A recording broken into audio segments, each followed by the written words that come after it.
السلام عليكم ورحمة الله وبركاته. الحمد لله نحمده ونستعينه ونستغفره ونؤمن به ونتوكل عليه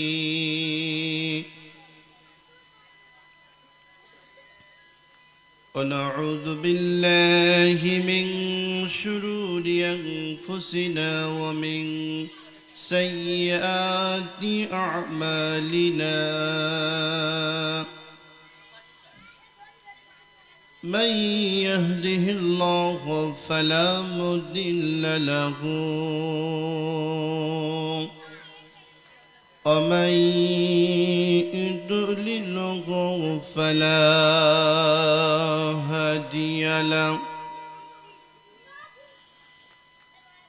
ونشهد أن لا إله إلا الله وحده لا شريك له. ونشهد أن سيدنا وسندنا وحبيبنا